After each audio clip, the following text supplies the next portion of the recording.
Écoutez, bonsoir à tous.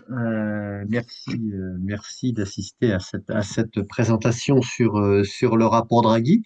Il s'agit de la suite, en quelque sorte, de la présentation que j'avais eu l'honneur de faire sur le rapport L'État, puisque le rapport Draghi a beaucoup puisé dans les conclusions du rapport de Enrico Letta, mais il les a approfondies et surtout le poids de Mario Draghi dans les instances européennes et dans les instances mondiales est bien supérieur à celui de Enrico Letta. Alors, qui est Mario Draghi? Mario Draghi, c'est un économiste de formation, un ancien directeur général du Trésor italien, qui ensuite a pantouflé dans le privé, puisqu'il a été vice-président de Goldman Sachs pour l'Europe de 2002 à 2005. Il est retourné à la Banque d'Italie entre 2006 et 2011 et il a eu son heure de gloire lorsqu'il a eu la présidence de la Banque centrale européenne. Et c'est notamment l'homme, alors qu'il était à la tête de la Banque centrale européenne, du quoi qu'il en coûte, qui a sauvé l'euro et sauvé la zone euro en août 2012. Alors, je ne sais pas si vous vous rappelez de cette séquence, mais en 2012, tous les marchés financiers spéculaient sur la sortie de la Grèce de l'eurosystème en raison des difficultés économiques de ce pays. Lors d'une conférence au mois d'août à Londres, Mario Draghi, qui était depuis un an à la tête de la Banque centrale européenne, a dit nous ferons tout ce qui est nécessaire pour sauver l'euro, quoi qu'il en coûte, et ça sera suffisant pour le faire. Cette déclaration, suivie d'actions de la Banque centrale européenne, a effectivement contribué à sauver la zone euro de l'explosion. Donc Draghi est quelqu'un qui a du poids en Europe et qui a du poids dans le monde grâce à ses actions en tant que banquier central et en tant que président de la BCE. Et il a remis en septembre 2024, voilà un peu plus d'un an, à la présidente de la Commission, Ursula von der Leyen, qui lui avait demandé un rapport sur l'avenir de la compétitivité européenne. Ce rapport avait été demandé par la Commission un an auparavant, comme le rapport L'État et comme le rapport Ninisto sur la défense. Et dans le cadre de ce rapport, Draghi a largement consulté. Il a consulté beaucoup d'économistes, dont les deux prix Nobel français les plus récents, hein, Jean Tirole et Philippe Aghion, des organismes internationaux, des entreprises, des associations professionnelles. Il a beaucoup discuté avec Enrico Letta et il a remis ce rapport à Ursula von der Leyen. Alors, qu'est-ce qu'il dit dans ce rapport? Il dit que l'Europe est confrontée à un défi existentiel. Pourquoi? Parce que depuis l'an 2000, son revenu disponible par tête a augmenté 2 fois moins vite qu'aux États-Unis, alors qu'elle bénéficiait d'un environnement mondial plutôt favorable. Un environnement mondial où le commerce international s'est largement transformé, où la protection américaine était toujours présente. Et malgré cela, elle a accumulé du retard par rapport aux États-Unis et aujourd'hui par rapport à la Chine. Pourquoi? Parce que l'Union européenne est faible dans ce qu'on appelle les technologies du futur. C'est-à-dire que parmi les premières entreprises mondiales dans ce domaine-là, on ne compte que 4 entreprises européennes dans les 50 premières. Et par ailleurs, elle est confrontée à un déficit démographique majeur, puisque 2 millions de travailleurs en moins chaque année arriveront sur le marché du travail à partir de 2040, et cela en raison du vieillissement de sa population. Aujourd'hui, la part du PIB mondial que représente l'Union européenne, c'est 17%, c'est l'équivalent de la Chine. Alors ça, ce sont des chiffres qui remontent à 2023, c'était il y a 2 ans. Aujourd'hui, la part du PIB mondial de l'Union européenne, à mon avis, est inférieure à celle de la Chine, bien inférieure à celle des États-Unis, qui est de 26%. Et donc, ce retard ne fait que s'accentuer. Et ça constitue un défi existentiel pour l'Europe parce que elle décroche. Elle décroche sur le plan économique et elle décroche sur le plan, elle décroche en matière de productivité depuis les années 2000. Si l'Union européenne maintenait le taux de croissance de la productivité qui est le sien depuis 2015, cela ne servirait qu'à maintenir son PIB constant jusqu'en 2050. C'est-à-dire qu'on aurait le même niveau de croissance jusqu'en 2050. Mais ça ne pourrait pas suffire parce que l'Union européenne est confrontée à une série de nouveaux besoins d'investissement et ces besoins d'investissement nécessitent d'être financés par une croissance plus forte. Ces besoins d'investissement, ils sont nécessaires pour rattraper leur retard en matière de productivité et réaliser à la fois la transition verte et la transition digitale qui sont absolument indispensables si l'Union européenne veut maintenir sa croissance et rattraper son retard. Pour ce faire, Mario Draghi estime que les besoins d'investissement sont de l'ordre de 750 à 800 milliards d'euros par an, 750 à 800 milliards d'euros par an, pendant 10 ans. Et pour permettre à l'Union européenne de rattraper ce retard, il fait une liste de 170 propositions pour y parvenir. Alors rassurez-vous, je ne vais pas faire la liste des 170 propositions, mais je vais vous donner des ordres de grandeur, à savoir que cet effort de financement, c'est un effort financier supérieur à toute l'aide du plan Marshall, qui représentait 1 à 2 du PIB européen entre 1948 et 1951. Là, on parle de 5%. 5% du PIB européen, c'est des niveaux qu'on n'a plus vus depuis les années 60 et 70. Mais si on ne le fait pas, si l'Union européenne ne le fait pas, elle ne sera plus en mesure de financer son modèle social et elle devra revoir à la baisse ses ambitions climatiques, digitales et économiques. Alors, Mario Draghi insiste beaucoup sur les valeurs fondamentales de l'Europe, à savoir la prospérité, bien sûr, mais aussi l'équité, la liberté, la paix et la démocratie dans un environnement durable. Pourquoi l'Union européenne existe-t-elle? Elle existe afin que les Européens puissent bénéficier de ces droits fondamentaux. Et si l'Europe ne peut plus garantir ces droits à ses citoyens, alors elle aura perdu sa raison d'être. C'est ce qu'écrit Mario Draghi.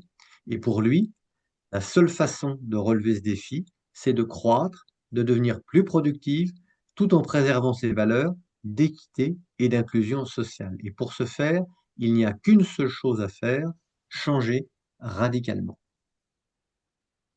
Alors, il y a trois domaines d'action qui sont listés par le rapport Draghi. Le premier, c'est l'innovation et les technologies avancées. Le deuxième, c'est la décarbonation et la compétitivité. Le troisième, c'est le renforcement de la sécurité et la réduction des dépendances. Fort heureusement, l'Union européenne ne part pas de zéro et dans chacun des domaines précités, elle a des points forts sur lesquels elle peut s'appuyer. L'Union européenne connaît un déficit d'innovation important parce que, contrairement aux États-Unis, elle n'a pas réussi à capitaliser sur la première révolution liée au développement d'Internet. Et ce retard, ben, il s'accroît parce qu'il concerne aussi la révolution qui est en cours dans l'économie mondiale, à savoir l'intelligence artificielle. D'ores et déjà, 70% des modèles d'intelligence artificielle fondamentaux existants ont été développés aux États-Unis. Et l'investissement européen, bah lui, il s'est concentré sur les technologies matures, c'est-à-dire des technologies qui avaient déjà atteint un niveau de développement suffisant, alors que les entreprises américaines se spécialisaient dans les technologies novatrices et dans le secteur numérique. On le voit dans la part des entreprises de ce qu'on appelle les licornes, c'est-à-dire qui ont une capitalisation de marché, capitalisation boursière de marché supérieure à 1 milliard de dollars. Si vous regardez le dessin, 90 sociétés aux États-Unis, 162 en Chine, 107 en Europe, mais une valeur de marché qui n'a rien à voir. Un niveau de société, de nombre de sociétés comparables, mais une valeur de marché sans commune mesure. Alors en 2021, les entreprises européennes ont investi. Elles ont investi 270 milliards d'euros de moins que les entreprises américaines en matière de recherche et d'innovation.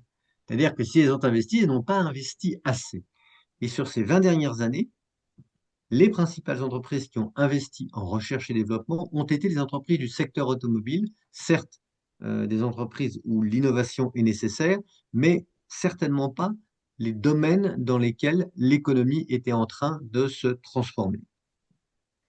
Et un autre élément, depuis entre 2008 et 2021, près de 30% des licornes européennes, c'est des entreprises dont la capitalisation boursière est égale ou supérieure à 1 milliard de dollars, ont relocalisé leur siège à l'étranger. Donc les entreprises européennes innovantes ont tendance à se délocaliser, en tout cas pour un tiers d'entre elles, ce qui est un pourcentage non négligeable. Draghi pointe ses faiblesses et pointe ce qu'il appelle la structure industrielle statique de l'Europe en raison d'une faiblesse de l'investissement et d'un faible dynamisme industriel. Pourquoi? Parce que le financement est trop fragmenté entre les 27 marchés de l'Union européenne, parce que l'investissement public en recherche et innovation est trop faible, et parce que le financement des entreprises en Europe est trop basé sur les emprunts bancaires, alors que les entreprises américaines sont surtout financées par les marchés financiers, ce qui leur confère un dynamisme supérieur à celui des entreprises européennes. De plus, les marchés de capitaux européens sont plus faibles qu'aux États-Unis et le capital risque, ce qu'on appelle le capital risque, la possibilité d'investir dans les entreprises nouvelles, est moins développée. L'Union européenne ne représente que 5% des levées de fonds au capital risque mondial, alors que la Chine en représente 40% et les États-Unis 52%. C'est pas parce que l'Europe manque de chercheurs, parce que même si trois des instituts de recherche dans le top 50 mondial sont européens, l'Europe a des chercheurs. Mais ces chercheurs ne restent pas. Ils ne restent pas en Europe ou ils restent trop peu longtemps en Europe et ils ont tendance à aller majoritairement aux États-Unis. Et ça se traduit par le fait que les entreprises européennes ont des difficultés à trouver des employés qui ont des compétences adaptées. Or, pour remplir les objectifs que l'Union européenne s'est fixés en matière de décarbonation, cette demande de profils qualifiés va augmenter. D'ores et déjà, les taux d'offre d'emploi dans le secteur des technologies propres dans l'Union européenne ont doublé entre 2019 et 2023. Donc, il va y avoir un besoin de main-d'œuvre qualifiée, de main-d'œuvre compétente à fournir dans les années à venir. Pour ce faire, qu'est-ce que propose Mario Draghi? Il propose de mieux coordonner les politiques de recherche et de doubler le budget du Conseil européen de la recherche. Il propose aussi de simplifier l'écosystème réglementaire en créant un brevet européen unique plutôt que des brevets par pays. Il propose également d'achever l'union des marchés de capitaux et de lancer une dette commune européenne qui serait émise soit par la Commission, soit par un emprunt organisé par la Commission, afin de bénéficier des financements qui permettraient de supporter ce changement d'échelle de l'Union européenne. Il propose également de recentrer l'activité politique et législative de l'Union européenne là où elle a une carte à jouer par rapport aux législations nationales. Et ça, c'est conforme au principe de subsidiarité, ce qui permettrait de redonner à l'Union européenne un poids en matière de législation, mais un poids utile et pas un poids superflu. Et puis, Draghi propose, ça a déjà été plusieurs fois proposé par d'autres, d'adopter la majorité qualifiée au Conseil de l'Union européenne afin de ne pas être bloqué par la règle de l'unanimité. Deuxième domaine qu'aborde le rapport Draghi, la décarbonation et la compétitivité.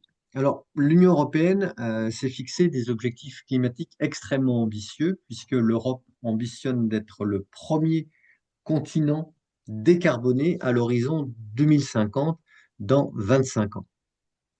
Sauf que si les politiques ne sont pas assez coordonnées, l'effet de ces objectifs climatiques ambitieux sera de nuire à la croissance, et notamment en raison d'un coût de l'énergie qui est 2 à 3 fois supérieur à celui des États-Unis. Le coût de l'énergie, c'est très important. Pourquoi? Parce que les entreprises ont besoin d'énergie pour fonctionner, l'économie a besoin d'énergie pour fonctionner, et les nouveaux besoins économiques, notamment en matière d'intelligence artificielle, vont être extrêmement consommateurs en énergie. Or, la guerre en Ukraine a accéléré le découplage entre les prix de l'énergie aux États-Unis et les prix de l'énergie dans l'Union européenne. À l'intérieur de l'Union européenne, l'écart entre les prix de l'énergie les plus élevés et les plus bas dans les États membres a doublé en 2022. Il a encore augmenté de 15% en 2023. Et pour 60% des entreprises, pour les 2 tiers des entreprises, les prix de l'énergie sont un problème majeur. Alors, pourquoi l'Europe a-t-elle des prix de l'énergie plus élevés? Ben d'abord parce que l'Europe a une dépendance excessive vis-à-vis des importations de gaz. Parce que l'Union européenne est aujourd'hui le plus grand importateur mondial de gaz et de gaz naturel liquéfié. Parce qu'à la suite de la guerre en Ukraine, l'Europe a arrêté, ou du moins a diminué sa dépendance à l'égard du gaz russe, et cette dépendance doit complètement s'arrêter en 2027. Mais le gaz russe a été remplacé par du gaz naturel liquéfié qui coûte plus cher, et sans qu'on utilise les solutions existantes de contrats à long terme, ce qu'on appelle les Power Purchase Agreements, les contrats à long terme d'achat, qui sont très très peu utilisés dans l'Union européenne. Et ça, c'est quelque chose qui serait très important, c'est d'acheter l'énergie au niveau européen et non plus au niveau seulement national, si l'on veut que les coûts de l'énergie baissent dans l'Union européenne. Un autre élément qui est assez important, c'est que le prix élevé de l'électricité est lié à ce qu'on appelle le mécanisme de tarification marginale dans l'Union européenne, à savoir que l'électricité la moins chère est vendue la première. Si l'offre est insuffisante, alors d'autres producteurs d'électricité plus chers, charbon ou gaz, peuvent vendre leur électricité. Et le prix de l'électricité est fixé en fonction du coût de la production de la dernière unité d'électricité utilisée. Ce qui veut dire que le prix payé par tous les consommateurs est déterminé par le coût du producteur le plus élevé. Le prix de l'électricité aujourd'hui est majoritairement déterminé par celui du gaz, alors que le gaz ne représente que 20% du mix énergétique européen. Et donc, Draghi propose de sortir de ce système.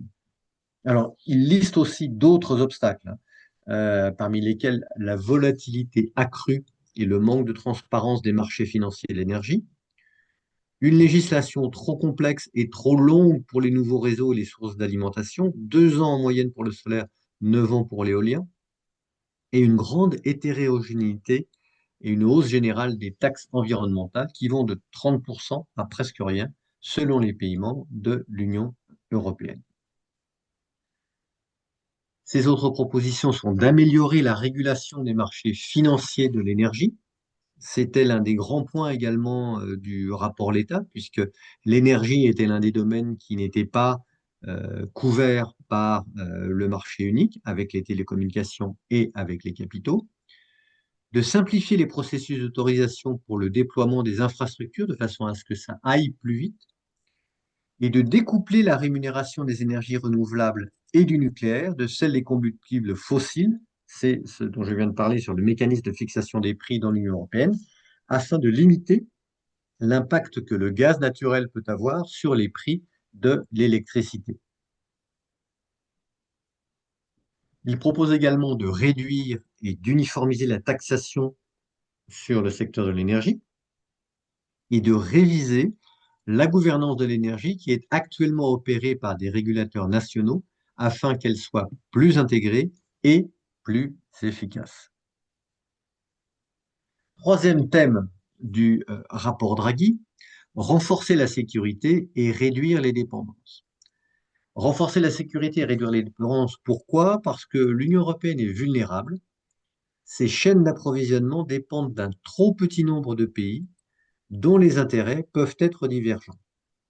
On le voit avec ce qu'on appelle les terres rares ou les matériaux critiques, où c'est la Chine qui est le plus grand transformateur de nickel, de cuivre, de lithium et de cobalt, et qui représente 35 à 70% de l'activité de transformation.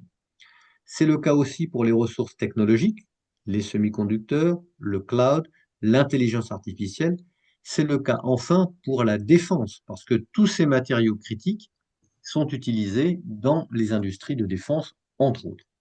Et donc, européenne est vulnérable car ces chaînes d'approvisionnement dépendent de ces pays. Alors, l'Union européenne a fait des choses en la matière. Elle a fait en 2024 ce qu'on appelle le Critical Raw Materials Act, qui est une initiative qui vise à encourager la production, la transformation et le recyclage au sein de l'Union européenne des projets stratégiques. Elle a également créé une plateforme pour les matières premières critiques pour agréger la demande d'achat groupé. Et cette plateforme permettrait de mettre en commun diverses ressources financières, celles de la Banque européenne d'investissement, celles des banques nationales de développement, par exemple, pour avoir des achats groupés. Et cette semaine, elle a annoncé la création à partir de 2026 d'un centre d'achat commun européen pour les terres rares. Ce centre d'achat commun permettra à la fois d'évaluer les besoins, d'acheter au nom des 27 et de constituer des stocks stratégiques dans les produits critiques. Parallèlement, elle a annoncé, toujours cette semaine, un plan de recyclage, un plan de recyclage par lequel elle prévoit d'interdire l'export hors de l'Union européenne des déchets de ce qu'on appelle les aimants permanents qui peuvent être recyclés dans l'Union européenne. Et elle va introduire des taxes à l'exportation pour les entreprises qui exportent ces produits hors de l'Union européenne au lieu de les recycler dans l'Union européenne. Elle a donné des noms d'entreprises qui opèrent dans ce secteur. Il y en a deux en France, une qui s'appelle Carestar, l'autre qui s'appelle Solvay, et une en Italie, mais il y en a bien d'autres qui vont être couvertes par cette nouvelle législation, enfin euh, cette nouvelle décision de la Commission qui entrera en vigueur en 2026. Ça recoupe l'idée de Draghi qui est de créer un marché unique pour les déchets et le recyclage. Que le recyclage pourrait permettre à l'Union européenne de répondre à plus de la moitié, voire aux trois quarts de ses besoins dans les métaux grâce à cette activité.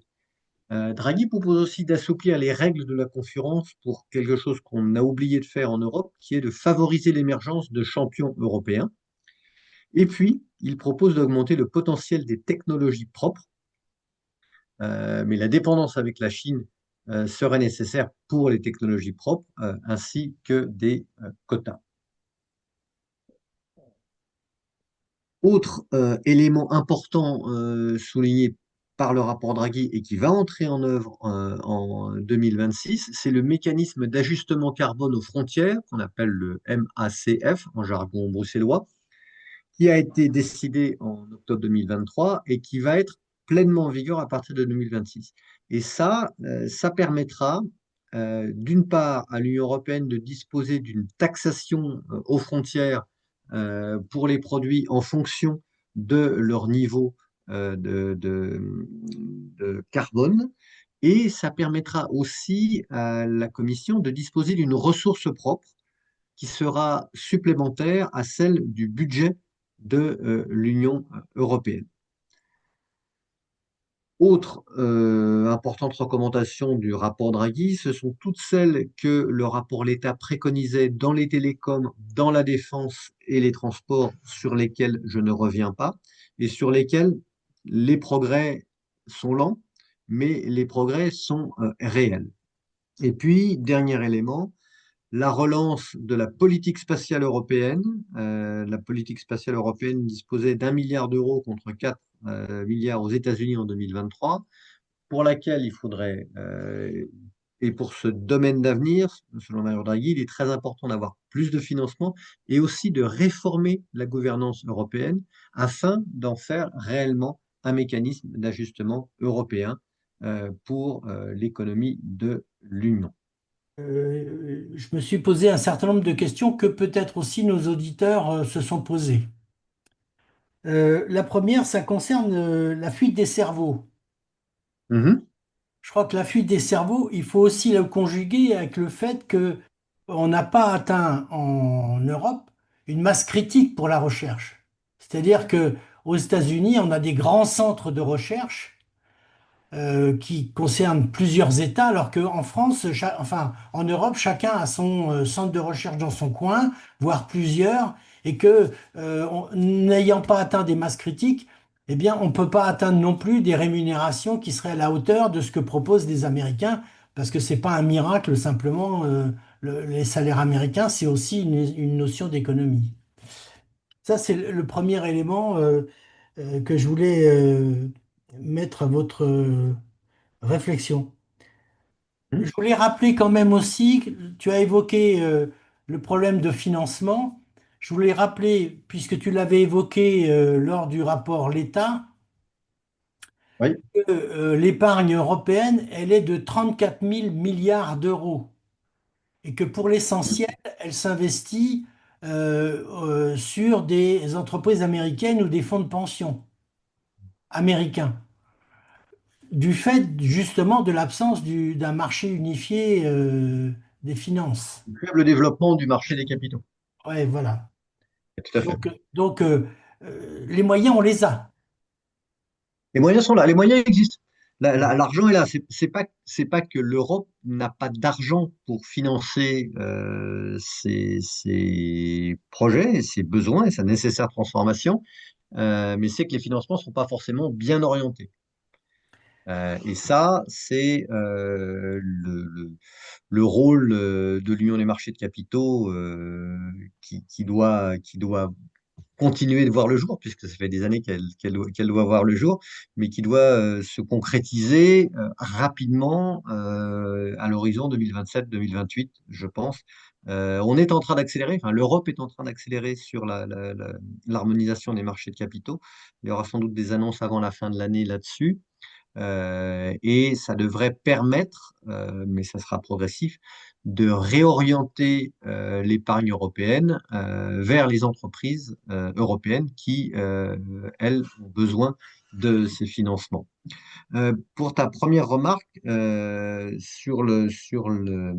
masse critique de la recherche en Europe, bah, comme l'Europe est nécessairement fragmentée, puisqu'on a 27 pays et donc des universités dans 27 pays, on n'a pas forcément d'université de la taille des centres de recherche américains comparable aux centres de recherche américains. Alors, je mettrai un bémol à ça parce que il y a des centres ou des universités européennes ou dans des pays de l'Union qui ont un renom, une réputation internationale et des chercheurs d'un niveau tout à fait comparable aux États-Unis. En matière de salaire, ce qu'il ne faut pas oublier, c'est que les centres de recherche américains, que ce soit MIT, Harvard, etc., ce sont des universités privées et qui sont financées par des fonds. Alors, il y a des fonds fédéraux. On a vu d'ailleurs que Trump allait interrompre les financements, voulait interrompre les financements fédéraux à Harvard et d'autres universités prestigieuses pour cause de wokisme, mais c'est avant tout des universités privées, des universités qui ont des budgets sans commune mesure avec ceux de nos universités ou grandes écoles européennes. Et ça permet d'expliquer la différence de salaire. Il y a un élément aussi que l'Europe n'a pas développé, contrairement aux États-Unis. Et c'est un élément qui est cher à Philippe Aghion. Il le cite régulièrement dans ses travaux et dans ses interventions.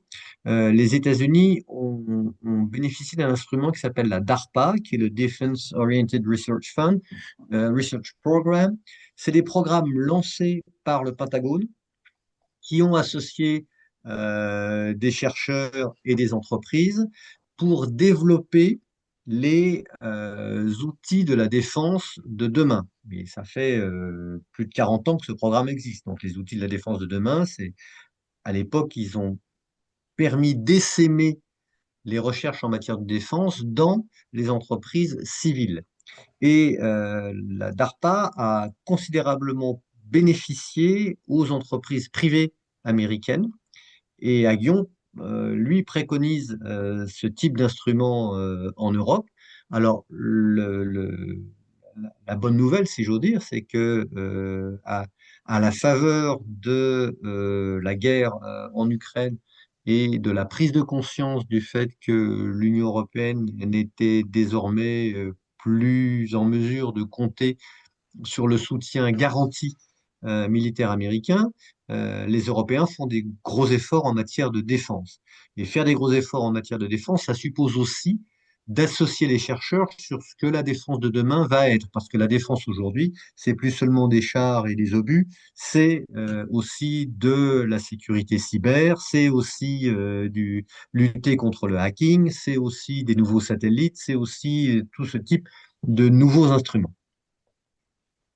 Je voulais compléter ma remarque par quelque chose que j'avais déjà évoqué à plusieurs reprises, c'est que j'ai un fils aîné qui par ailleurs travaille dans une grosse entreprise française, mais qui a développé une start-up. Et lors d'un de ses voyages en Californie, il en a profité, professionnel, il en a profité pour sonder des financiers américains pour financer le développement de sa start-up.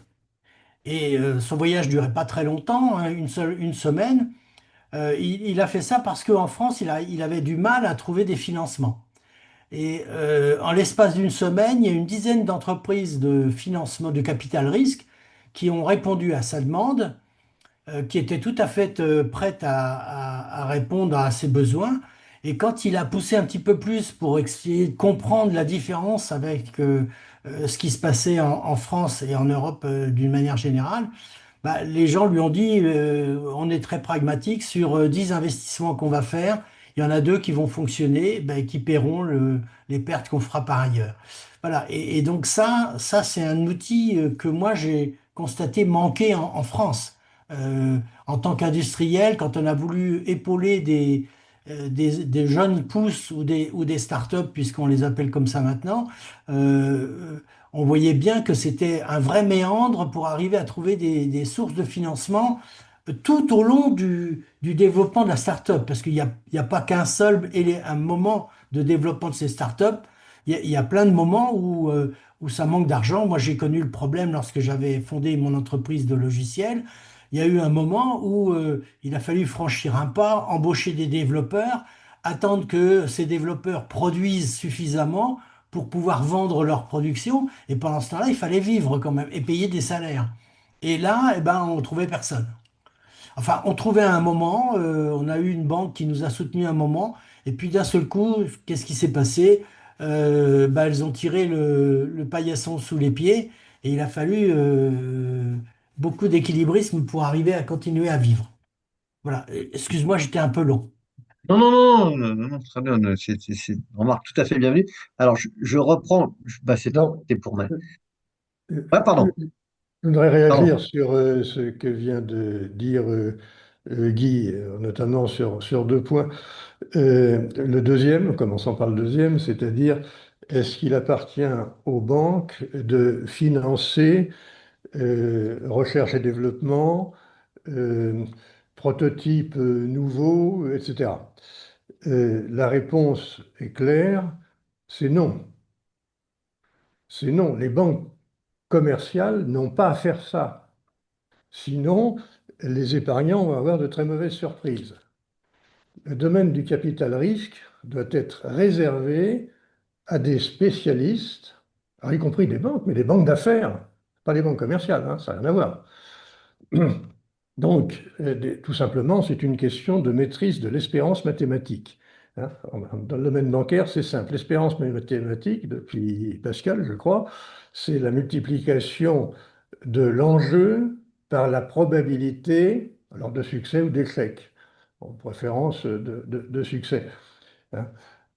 Autrement dit, plus l'enjeu est important, plus vos probabilités de remboursement et de succès doivent être élevées.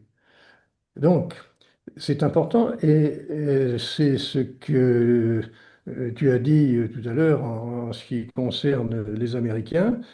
Le capital risque doit être exercé par des gens qui ont à la fois les compétences pour l'exercer, elles sont différentes, complémentaires, disons, mais différentes de celles des banques commerciales. Et deuxièmement, il faut aussi une réglementation adaptée à cette gestion très particulière. Bon, euh, je vais redire ce que j'ai déjà dit à plusieurs reprises.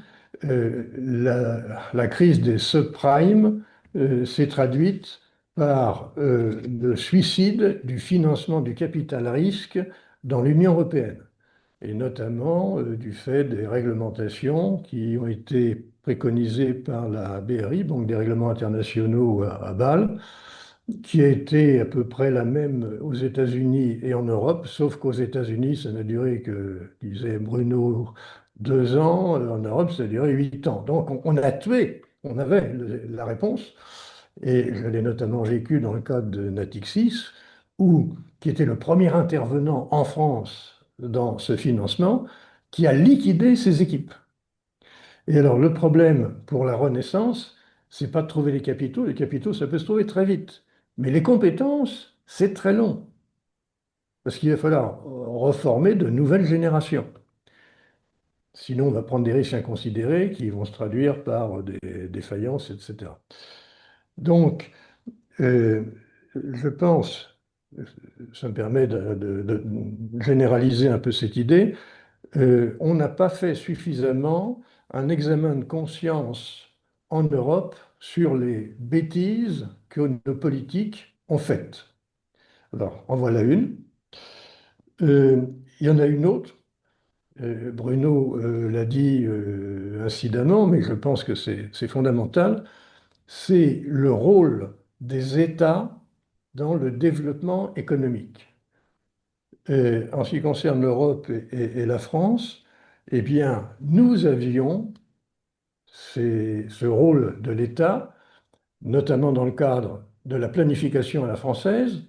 Je vous rappelle que les 30 glorieuses, hein, on appelle ça les 30 glorieuses, on s'en souvient, mais après c'est les piteuses, hein, mais à l'époque il y avait les glorieuses, et vous aviez une planification à la française, planification indicative.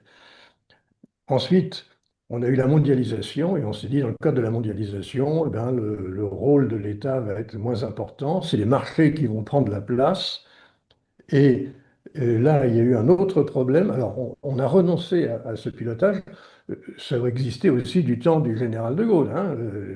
Les, les- les succès d'investissement de l'époque remontent lorsque l'État a su jouer son rôle économique. Le problème, c'est l'État a continué à jouer son rôle économique dans des pays, disons, libéraux. Et ça nous a surpris. On n'a pas su le voir. On n'a pas su le voir que les Américains très libéraux, eh bien, en fait, faisaient jouer un rôle important au secteur public, notamment par les commandes passées par l'armée au laboratoire dont on parlait tout à l'heure. Hein, parce que ça solvabilisait une demande future. C'est là qu'on prenait les risques. Et puis, je suis en train d'étudier aussi ce qui se passe en Asie-Pacifique, et j'ai découvert que c'est là-bas la même chose. Autrement dit, l'Europe a un retard psychologique important, puisque les économistes de nos concurrents sont des économistes réalistes, regardent quelles sont les bonnes solutions qu'il faut faire, et nous restons dans le domaine doctrinal. Dans le domaine doctrinal, Bruno l'a dit aussi, on évite d'avoir des monopoles européens. Les monopoles européens, à côté des Américains et des Chinois, sont des nains. sont des nains. Bon, je vais m'arrêter, mais c'est pour dire, faisons attention, dans l'approche Draghi, on a une approche détaillée, analytique, tout à fait fondée. Mais il ne faut pas oublier quand même quelques points essentiels qui malheureusement ont pénalisé, disons, notre passé. Il ne faudrait pas qu'ils continuent de pénaliser excessivement l'avenir, comme par exemple peut-être euh, le poids excessif de la transition verte. Alors que les Trump, aux États-Unis, dit on s'assoit dessus, on ne finance plus tout ça. Et nous, ça reste. Alors, c'est pas tout à fait vrai parce que en ce moment, dans la littérature qui suit la Commission européenne, on est en train de dire que Ursula est en train de porter atteinte à ce qu'elle a fait au cours de son premier mandat en matière justement d'économie verte, puisqu'elle doit faire marche arrière en ce moment, comme par exemple sur les automobiles euh, thermiques qui ne devraient plus être produites après 2035. C'est une décision qui va être apportée vraisemblablement dans l'année qui vient, notamment à la suite de la pression allemande. Je m'arrête, mais vous voyez, on converge finalement. Je ne pense pas que ce n'est pas une contradiction, c'est plutôt une approche un peu plus dans le monde des grandes idées. Et nous avons fait des erreurs, hein. Merci Jacques, mais moi je voulais encore faire une remarque avant que Bruno reprenne la parole. Euh, Tu as parlé de manière assez importante du coût de l'énergie. Et je voulais préciser qu'effectivement, une des problématiques majeures de l'industrie allemande, qui est la plus grosse industrie européenne aujourd'hui, eh bien, c'est le coût de l'énergie. Parce que le fait de s'être coupé des ressources russes, eh bien, lui pose un sérieux problème. Et le chancelier Merz a de gros problèmes avec ses industriels qui lui disent mais vous faites n'importe quoi, etc. Nous, on est en train d'être étranglés, etc. Voilà. Et puis, je voulais évoquer un dernier sujet qui était, du fait de cette énergie, la possibilité en Europe de développer l'hydrogène vert et blanc. Mhm. L'hydrogène vert, pour faire court, étant produit avec de l'électricité renouvelable et l'hydrogène blanc étant un hydrogène qui est puisé dans les anciennes houillères françaises sans traitement chimique ni technique particulier, hors la filtration. Enfin, je fais dans le simple, mais bon, voilà. Ce qui veut dire que on est assis en Lorraine, mais pas que en Lorraine, en Sarre, etc., sur une des plus grosses réserves européennes, pour pas dire mondiales, d'hydrogène. Euh, mais ça veut dire aussi que dans ce cadre-là, il y a des investissements très importants qui sont faits par la métallurgie. Un exemple français, Mittal, qui investit 2 milliards d'euros pour décarboner ses hauts fourneaux, et nos amis et voisins de Saarstahl qui investissent, eux, 4 milliards d'euros. Ça doit nous interroger d'ailleurs, ce rapport de chiffres entre les deux. Mais voilà, ça veut dire qu'il y en a qui vont plus fort que d'autres. Voilà, j'ai terminé. C'était pour enrichir un petit peu ta Non, non, conclusion. merci, merci beaucoup. Bah, avant de conclure, je vais rebondir sur ce qui a été dit et sur vos contributions. Sur le capital risque, je suis moins négatif que Jacques parce que, ayant travaillé longtemps à la BEI, et la BEI, comme vous le savez, a une filiale qui s'appelle le Fonds européen d'investissement, dont le rôle est d'investir aux côtés des capitaux risqueurs dans l'Union européenne sur des mandats de la Commission pour des entreprises qui se développent. Le FEI a connu un développement constant depuis sa création et aujourd'hui dépasse les 10 milliards d'euros d'investissement annuel euh, auprès de capitaux risqueurs. Donc l'écosystème existe, l'écosystème a été largement reconstitué depuis la crise des subprimes. Il ne se trouve pas dans les banques ou peu dans les banques, mais il est là, il fonctionne, il existe. Sauf que il a une difficulté à passer au-dessus d'une certaine taille critique. Et c'est là la difficulté en Europe, c'est que les entreprises qui commencent à avoir une taille de l'ordre de la licorne, eh ben, elles regardent plutôt du côté du marché américain parce que alors, pour une raison bien simple, parce que les valorisations, pas seulement les capitaux, mais parce que les valorisations sont beaucoup plus intéressantes aux États-Unis que dans l'Union européenne. Et ce pourquoi? Parce que les grandes entreprises mondiales en matière de technologie, celles qu'on appelle les GAFAM ou les Magnificent Seven, comme on dit, dépassent aujourd'hui la capitalisation boursière de ces entreprises, dépasse les 3 000 à 4 000 milliards de dollars. Donc ces valorisations-là, ben, ils font saliver n'importe quelle entreprise de technologie, qu'elle soit européenne ou qu'elle soit chinoise. Qu'elle- le poids du marché européen américain des capitaux est tel que son pouvoir d'attraction est toujours aussi considérable. Et puis, sur les erreurs que la France a pu commettre, alors les erreurs que la France en a certainement commises beaucoup, l'Allemagne n'est pas en reste. Et tous les pays européens, je pense que chacun des pays européens a fait aussi des erreurs dans son histoire, dans sa stratégie. Pour l'Allemagne, l'abandon du nucléaire en est une magnifique illustration. La dépendance au gaz russe en est une autre. L'absence d'investissement à cause du Schuldenbremse et l'interdiction constitutionnelle pour l'Allemagne de s'endetter, y compris pour des travaux d'investissement dans ces infrastructures, qu'elle est en train de rattraper aujourd'hui, de commencer à rattraper aujourd'hui, a été une erreur fondamentale, et pas seulement pour l'Allemagne, mais pour l'Union européenne, parce que c'est la plus grosse économie en Europe. Mais tous ces points-là, c'est aussi ce qui constitue l'Union européenne. C'est cette mixité, cette variété, cette difficulté à concilier les points de vue qui font que l'Europe est un projet absolument sans précédent, mais également un projet qui est difficile à mettre en œuvre, et c'est ce qui explique la lenteur dont Draghi parle dans son rapport à s'ajuster aux défis du monde qui nous entoure. Alors, je ne sais pas si vous voyez mes slides à nouveau. Est-ce qu'elles, hop, est-ce que vous les voyez ou pas? Non. Alors, hop. Alors, le partage de documents est en cours.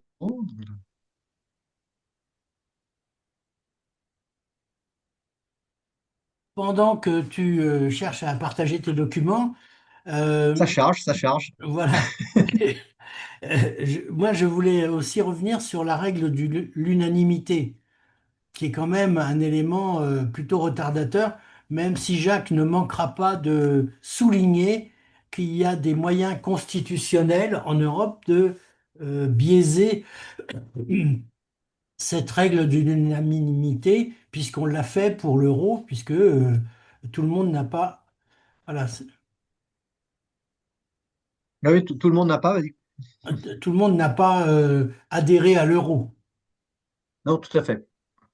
Tout à fait. Alors, tout le monde Voilà. n'a pas adhéré. Après, l'euro, c'était pas une adhésion, hein. L'euro, il fallait remplir les critères. Tout. Et donc, il y avait ceux qui voulaient y rentrer, mais remplissaient pas les critères. Et puis, il y a ceux qui. Mais la règle de l'unanimité a été contournée de multiples fois dans l'histoire de la construction de l'Union européenne. Donc, elle peut à nouveau l'être. euh, et le fait de se retrouver autour soit de majorités qualifiées, soit de pays qui ensemble souhaitent avancer plus vite que les autres, elle existe. Elle existe. Après, il faut qu'elle soit saisie, il faut que les pays soient d'accord, enfin, les pays qui désirent travailler ensemble plus vite que les autres le fassent. Euh, Tant le rapport l'État que le rapport Draghi le recommandent. L'existence de majorités qualifiées et de coalitions de volontaires, comme on le voit en matière de défense, par exemple. Ça va être essentiel si on veut que l'Europe avance plus vite qu'elle ne le fait aujourd'hui. Oui, sur ce plan-là, deux observations, parce que je vais rebondir. La première, ça s'appelle les coopérations renforcées. Oui, Donc, la solution juridique, c'est celle-ci, et elle est pratiquée dans certains cas. Deuxième observation, c'est les bouquins de Luc von Middelaar. C'est un Hollandais oui, euh, oui. qui a dit l'Union européenne est beaucoup plus efficace quand elle improvise que lorsqu'elle déroule ses systèmes de décision et n'en plus finir. Je pense qu'il faudrait se reporter à Van Middelaar parce Mm, qu'effectivement, c'est dans les situations de crise, et là on retrouve Jean Monnet, hein, on fait des grands changements mm. quand on est sous la nécessité et la crise en est une, eh bien, les crises conduisent nos dirigeants à prendre des décisions au-delà des traités qu'ils ont signés. Donc, ils sont capables sous Mm. la pression d'aller plus vite. Donc nous avons dans notre histoire des solutions à des problèmes de même nature que ceux que nous rencontrons aujourd'hui. Voilà, deux Tout à observations fait. pratiques. Non, non, tout à fait d'accord. Et la référence à Van Middelaar est bienvenue. Ces ouvrages moi, je recommande absolument ces ouvrages. C'est vraiment très, très bien. À la fois très intéressant et très stimulant intellectuellement. Alors, j'avais terminé ma présentation très rapide du rapport Draghi. Le rapport Draghi est à votre disposition si vous voulez le lire sur le site de la Commission. Mais ce que je voudrais aborder en conclusion, c'est surtout l'après. Le rapport Draghi a été rendu. Ça fait maintenant un peu plus d'un an. Et Hmm. lorsque Draghi l'avait rendu en septembre 2024, il avait dit différentes possibilités d'action s'offrent à nous.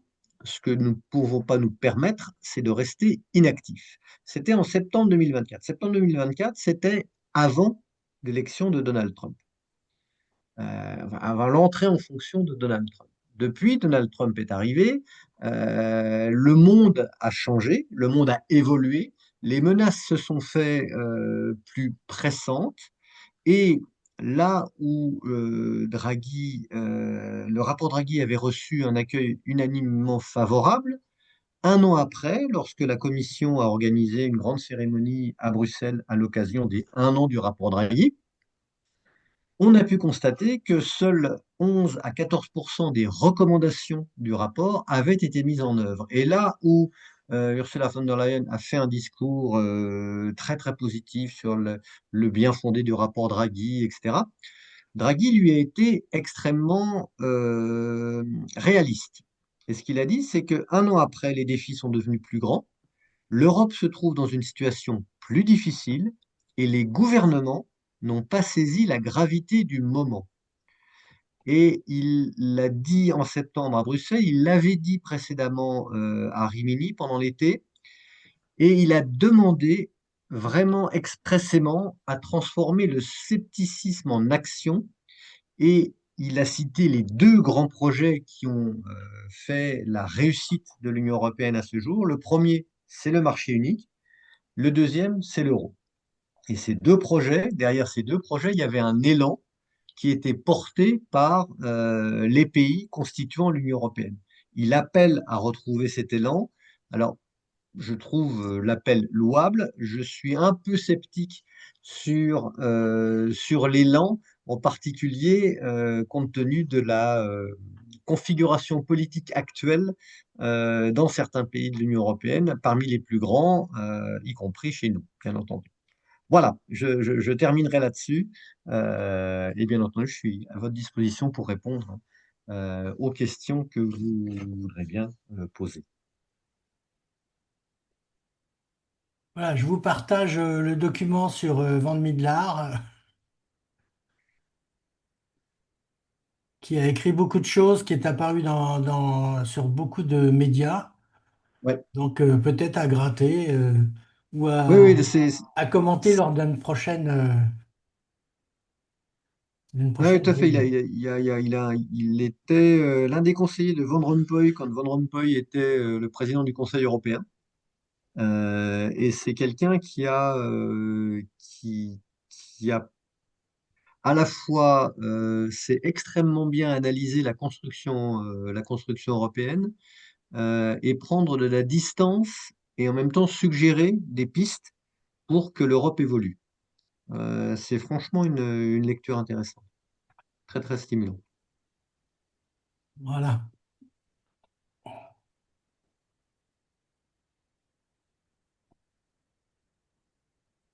Est-ce que vous avez des questions?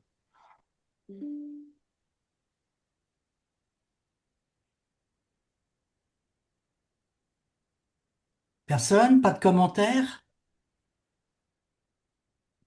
Bon, alors, je vais peut-être faire un ou deux commentaires.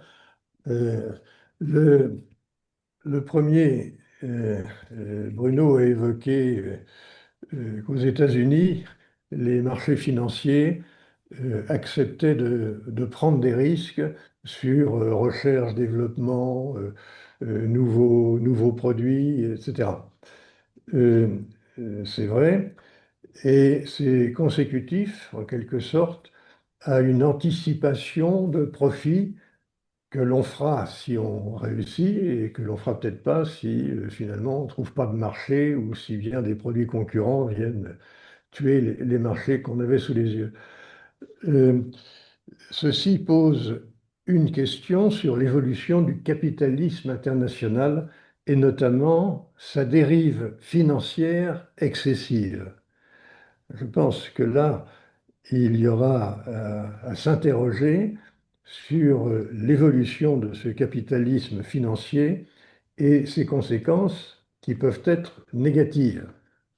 Elles peuvent être positives pour les États-Unis d'Amérique, mais négatives pour le reste du monde. Donc il serait peut-être intéressant que le reste du monde s'interroge un petit peu sur cette évolution pour qu'il essaie de reprendre une maîtrise qu'il abandonne totalement aux Américains. Et ça, c'est un des problèmes, c'est l'évolution, la perversion de l'évolution du capitalisme. Alors, je citerai euh, Capitalisme, Roi contre capitalisme, c'était Michel Albert qui avait écrit ça à une certaine époque, hein, en comparant le capitalisme rhénan, qui avait sa préférence, au capitalisme anglo-saxon, qui était en cours de domination. Et la perversion dont je viens de parler, la financiarisation, c'est effectivement ce capitalisme anglo-saxon qui va beaucoup trop loin et exerce une sorte de polarisation vers une seule puissance, les États-Unis. Ce qui peut expliquer aussi l'attitude de la Chine qui prend la tête du Sud global, hein. Donc, ce constat n'est pas sans conséquence. Alors, ça déborde, bien sûr, Draghi, mais ça en fait partie, hein. Bon, ça, c'est un premier point, puis je vais m'arrêter, si vous voulez, là-dessus, pour l'instant. Sur le capitalisme à l'américaine, il y a effectivement beaucoup à dire. D'abord que ce n'est pas qu'un capitalisme à l'américaine, parce que dans la crise des subprimes, les banques qui ont participé à la catastrophe étaient pas toutes américaines, et beaucoup des banques européennes ont participé à à cette funeste aventure. Euh, le, Oui, à mon grand dame, j'ai donné. voilà. Et j'oserais dire, c'est le propre du capitalisme. C'est pas le capitalisme à l'américaine. Alors, Michel Albert, effectivement, en son temps, parlait de capitalisme rénan, et l'Allemagne s'est développée avec l'économie sociale de marché. L'Europe s'est développée sur cette idée-là, que le capitalisme devait être régulé. Et c'est toujours l'exemple qu'elle entend promouvoir. L'Union européenne est aujourd'hui le seul des trois grands acteurs, Union européenne, Chine et États-Unis, qui croient dans la réglementation, dans la régulation. Parce que l'Union européenne s'est construite n'ayant pas d'armée et n'ayant pas les richesses formidables de la Chine en termes de population et en termes de ressources. L'Union européenne s'est construite sur la norme, s'est construite sur le respect des lois, sur l'adhésion au respect des lois. Et c'est pour ça qu'elle se trouve extrêmement démunie depuis que Trump est arrivé au pouvoir aux États-Unis, parce que les lois ne sont plus respectées, la régulation n'est plus respectée, les accords internationaux ne sont plus respectés. Et donc, ça va être, c'est vraiment un test, peut-être de survie de l'Union européenne, que de faire face à ce nouvel environnement et d'en sortir plus forte qu'elle y est entrée.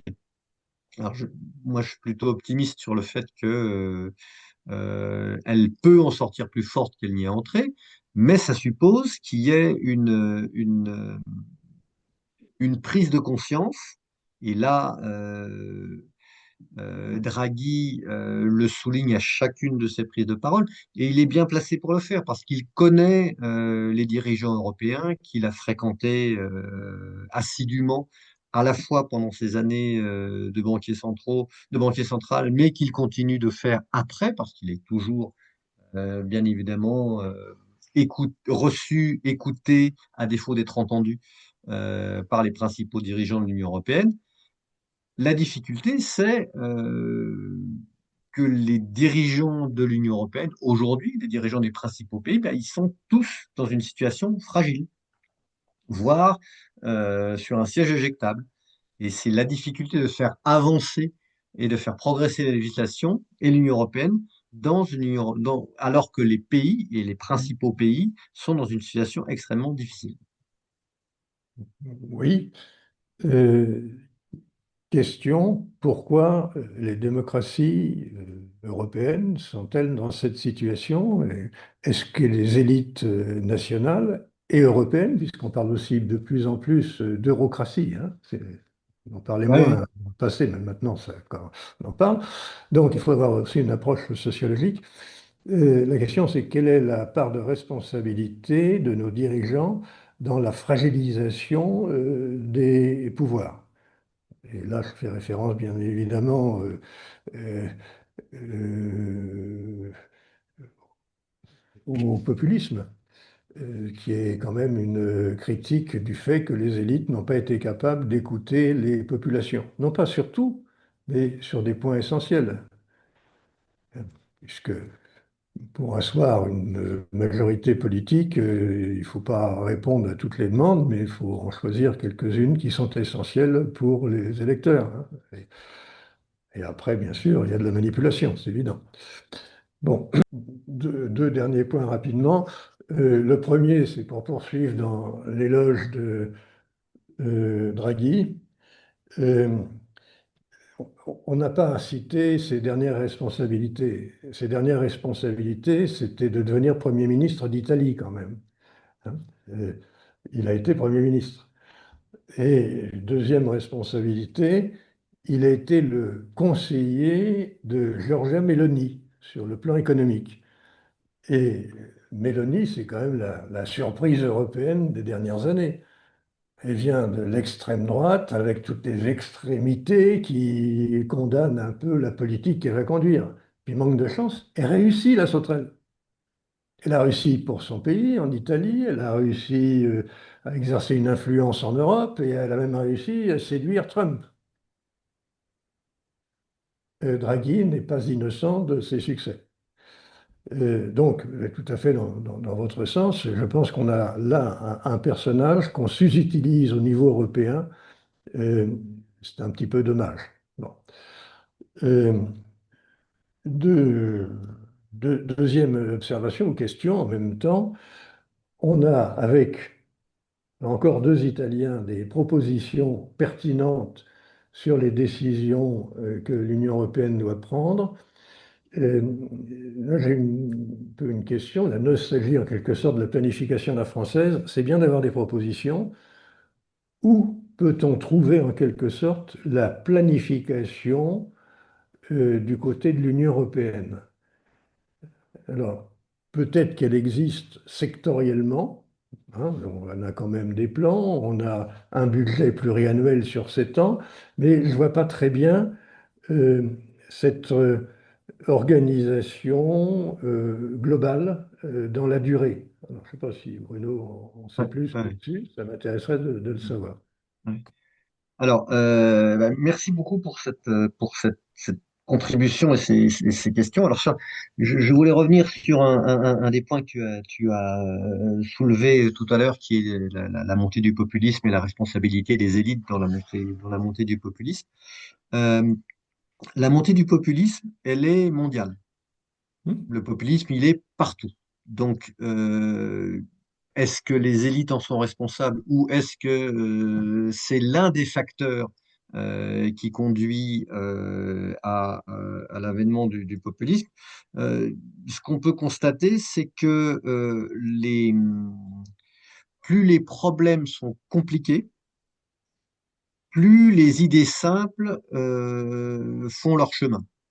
Et le fait de dire le problème est compliqué, mais j'ai une solution facile et tout le monde va y adhérer, c'est la solution proposée par les populistes et c'est la solution proposée par Trump. Quand Trump dit moi je règle la guerre en 24 heures, bah, c'est simple, c'est facile bah, et ça marche. Enfin, ça marche. Sur le plan du discours, j'entends, parce que dans la réalité, c'est pas ce qui se passe. Mais la question, effectivement, du phénomène populiste mériterait des discussions beaucoup plus approfondies que celles de ce soir. Mais c'est une vraie difficulté, en tout cas, pour les démocraties, parce que c'est les démocraties qui sont avant tout confrontées au populisme. La Chine n'est pas confrontée au populisme, qui font face à cette difficulté supplémentaire dans le cadre de difficultés économiques, sociétales, transformationnelles qui sont, comme le dit et l'écrit Draghi, qui sont pour le modèle européen existentiels. Et on y arrive et ça marche et l'Europe sort grandie. On n'y arrive pas et l'Europe est condamnée à devenir un continent musée et à dépérir progressivement euh, dans les années qui viennent. Euh, pour la planification, alors la planification existe au niveau européen. Elle existe dans ce que l'Europe appelle joliment les feuilles de route. Donc, lorsque Ursula von der Leyen va devant le Parlement européen au mois de septembre et fait son discours sur l'état de l'Union, elle présente la feuille de route de la Commission pour l'année à venir. Et elle la déroule ensuite en fonction des priorités. Alors, les priorités sont celles de la Commission, mais elle respecte celles du Conseil de l'Union. Et chacun des commissaires de la Commission a sa propre feuille de route qu'il ou elle est chargé de mettre en œuvre au cours de l'année, et pas seulement au cours d'une année, mais au cours des 7 ans que va durer le budget européen, que va durer le mandat des commissaires européens. Je prendrai un exemple, deux exemples. Premier exemple, le commissaire au marché intérieur, qui s'appelle Stéphane Séjourné, c'est le commissaire français. Il a sa feuille de route, et sa feuille de route, c'est l'application du maximum d'éléments des rapports L'État et Draghi qui peuvent être réalisés dans le cadre de l'Union européenne actuelle. Donc, ces journées avaient annoncé cet été qu'il se saisissait de plusieurs des recommandations du rapport L'État et qu'il allait les mettre en œuvre. Et donc, il avait parlé du 28e régime, il avait parlé de rationalisation dans le domaine des télécoms, il avait parlé du domaine de l'énergie, etc. Donc ça, c'est sa feuille de route que lui-même, dont il a été chargé par Ursula von der Leyen et qu'il a annoncé. Et puis cette feuille de route, eh ben, il la déroule et l'annonce récente, enfin, cette semaine, sur le plan européen sur les terres rares et les minéraux critiques, c'est le déroulement de cette feuille de route. Ça, c'est l'exemple de ces journées. Dans le domaine du marché des capitaux, la commissaire s'appelle Albuquerque et elle a annoncé aussi sa feuille de route. Elle a annoncé le renforcement de l'union des marchés de l'épargne et des capitaux, comme l'appelle, de l'épargne et de l'investissement, comme l'a renommé l'État. Et les annonces qu'elle a faites vont être suivis d'effets puisque je pense que ça sera dans les jours qui viennent que l'ESMA, qui est l'autorité qui coiffe les marchés financiers et qui est basée à Paris, sera chargée de la régulation de toutes les bourses européennes et de la coordination entre les régulateurs boursiers européens. Donc, ça, c'est dans la feuille de route que Albuquerque avait annoncé, que Séjourné avait annoncé, que von der Leyen avait annoncé dans le discours sur l'état de l'Union. Il y a cette planification au niveau européen. Simplement, cette planification, elle est aussi soumise au rythme européen, à savoir, on produit des textes, il faut que les textes soient validés par le Parlement, et ensuite, ils vont être mis en œuvre.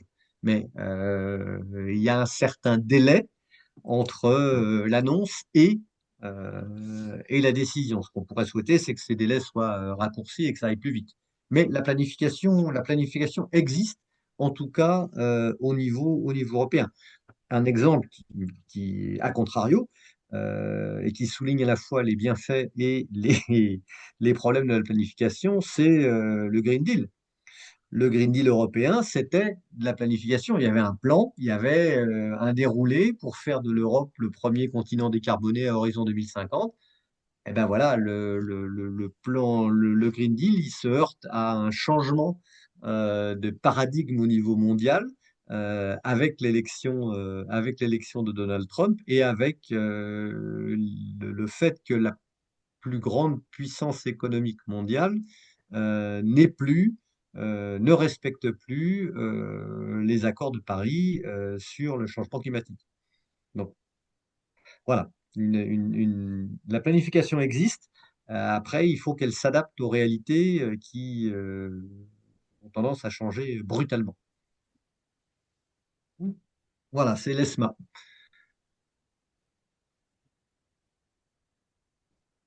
Oui, j'aurais pour ma part une question à évoquer, Mhm. pas forcément à poser. Euh, Bruno l'a évoqué rapidement tout à l'heure quand on a parlé de l'axe du renforcement de la sécurité, quand il a parlé de la sécurité numérique. Mhm. Euh, les États européens ont mis en place des objectifs en matière de renforcement des budgets militaires, ont passé à 2%, hein, Mhm. face aux menaces extérieures. Mhm. Et là, enfin moi c'est mon avis personnel, je pense qu'on va se trouver confronté à à des,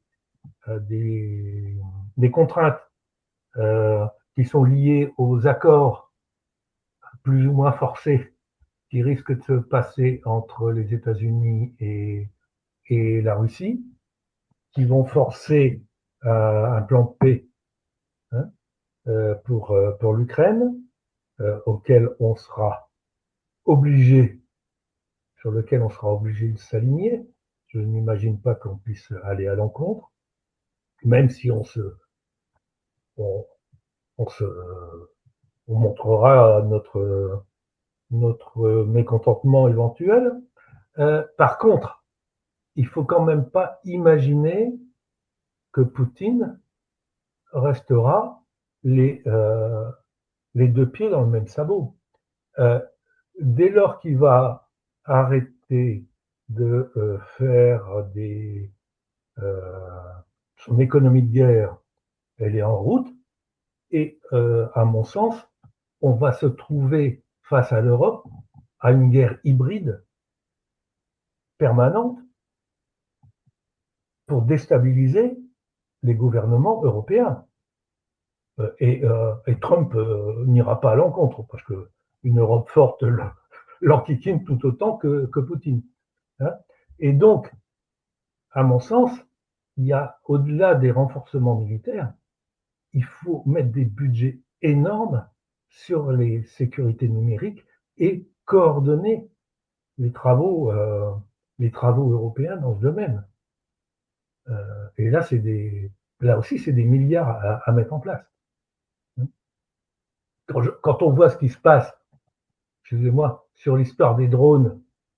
Quand il y Oui. a un ou deux drones qui passent au-dessus d'un aéroport et tout est bloqué, on fait l'effet de petit garçon là dans ce domaine. C'est c'est Non, mais ridicule. c'est tout à fait. Non, non, tout à fait. C'est une remarque tout à fait fondée. Les besoins en matière de défense, ils sont, comme je le disais tout à l'heure, ils sont à la limite autant en matière d'armement classique, munitions, avions, chars, etc., que dans les nouveaux domaines que sont la cybersécurité, le hacking, la lutte contre les drones. Et là, enfin, l'Europe a à la fois, je pense, a pris la mesure de la menace. Alors après, il faut qu'ils réagissent vite et que en matière de cybersécurité, la coopération qui existe au niveau de l'OTAN et au niveau entre pays européens aujourd'hui, soit développée et renforcée. Et puis, elle peut aussi se fonder sur les capacités assez incroyables que l'Ukraine a développées, que l'armée ukrainienne a développées pendant la guerre et continue de développer. Parce que ce qu'ont fait les Ukrainiens en matière de développement des drones et en matière de cybersécurité pour se défendre contre les Russes est absolument incroyable. Donc, ils ont une expérience à partager. Ils la partagent déjà, hein, mais à partager encore plus, sur laquelle l'Union européenne peut se baser pour se préparer à l'étape d'après, parce que l'étape d'après, effectivement, c'est quand Poutine aura décidé de frapper à un autre endroit qu'en Ukraine, et qui peut être n'importe où dans l'Union européenne, près des frontières, ou sans frapper nécessairement des entreprises de déstabilisation, des entreprises que ce soit par l'utilisation de hackers, par l'utilisation des réseaux sociaux, par l'utilisation d'actes de mini-actes de sabotage, par des déstabilisations pendant les campagnes électorales, etc. Et ça, on est déjà dedans, hein. C'est déjà ce qui se passe. Si je peux me permettre un complément, les Chinois et les Russes, par exemple, sont tout à fait capables de se couper de certaines entrées occidentales, pour faire simple, hein, lorsqu'elles ont envie. C'est-à-dire qu'elles sont capables de couper Google, le canal Google, etc. Et imaginons que l'Europe, euh, ennuyée par Trump, par exemple, décide de couper Google du marché européen. Il ne faut pas oublier que le marché européen est un des plus importants et un des plus riches de la planète. Et donc, dire à Google, ben, le marché européen, vous faites une croix dessus, c'est aussi une arme importante dont il faudra savoir jouer. Je parle de Google, mais il y en a d'autres, hein. Je parle de Microsoft, je parle de gens comme ça. Et donc, l'économie numérique américaine peut prendre un coup de bambou. Alors, ça ne la mettra pas à genoux totalement, mais elle pourrait prendre un coup de bambou sérieux si Trump ne voulait pas aussi avoir une oreille attentive aux Européens. Je pense. Non, mais tout à fait d'accord. Et l'Europe a ces moyens-là. Comme tu le rappelles, l'Union européenne, c'est la première zone commerciale mondiale. C'est le premier bloc commercial mondial. L'Union européenne, elle travaille, elle échange avec plus de 80 pays dans le monde. Elle est le principal acteur commercial pour 80 pays dans la planète. Pour les États-Unis, c'est une vingtaine de pays. Les États-Unis n'ont qu'une vingtaine de pays pour lesquels ils sont le principal acteur commercial, en dépit du poids de l'économie américaine. L'économie américaine est une économie énorme, mais elle a un poids faible à l'international. Les exportations représentent, les masses sont énormes, mais rapportées à la taille des États-Unis, elles sont beaucoup moins importantes que le rôle que l'Union européenne joue dans le commerce mondial. Et l'Union européenne, alors il y a des raisons pour ça, mais n'a pas voulu utiliser les arguments qu'elle avait, ses arguments de puissance, et notamment en matière de réglementation, pour tout ce qui concerne les géants du numérique, l'Union européenne a largement les moyens de dire aux Américains, ben non, si vous continuez, vous n'aurez plus accès au marché européen. Et cette menace-là, les Américains en sont bien conscients. À la fois les GAFAM, mais Trump aussi en est conscient. Après, c'est une question de est-ce que on est prêt à le faire et est-ce qu'on est suffisamment unis pour le faire? Mais on a les moyens. L'Europe a les moyens. Simplement, elle n'a absolument pas l'habitude d'utiliser sa force qui est grande et ses moyens qui sont énormes dans ce sens-là. On est un peu, enfin l'Europe, c'est un peu le béni oui-oui dans le Bruno, commerce international, quoi. face au droit de douane américain, et il y a eu une réaction d'opposition claire de la part de la Chine. Question, pourquoi est-ce que l'Union européenne ne l'a pas fait? À mon avis, il y a une réponse évidente que personne ne met sur la table. Ah, c'est l'Ukraine, non? Mais bien sûr. Ah oui, non, non, c'est évident, oui, Et bien sûr. nous allons avoir, vraisemblablement dans les semaines qui viennent, une réponse. Si jamais il y a un accord entre la Russie et les États-Unis, l'Europe aura sa réponse sur l'article 5. Hmm. Oui, bien sûr. Et c'est ça qui l'a bloqué, l'Europe. C'est l'article 5. Mhm. Mhm. Si jamais on a la certitude que les Américains s'assoient dessus, parce qu'ils vont le démontrer dans l'attitude qu'ils vont prendre, est-ce qu'ils vont garantir l'accord qui a des chances d'intervenir? Oui ou non?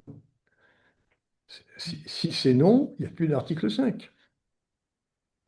Donc, à ce moment-là, l'Europe peut retrouver sa liberté de manœuvre face aux États-Unis. Et les Polonais, les pays baltes ont intérêt à ce qu'elle se réveille très vite. Hein, on nous dit 3 ans, 4 ans, le temps que Poutine se refasse une santé. Jacques et Bruno, l'article 5, vous faites référence à un article de l'OTAN? Oui, Ah, c'est d'accord. l'article du traité. Traité de l'Alliance Atlantique, Nord, 49. C'est le traité de l'OTAN qui dit que si un État membre est attaqué, l'OTAN le défendra. Et la valeur de cet article 5, c'est la valeur de la protection américaine. Parce que bien évidemment, jusqu'ici, l'OTAN ne valait que par le poids de l'armée américaine.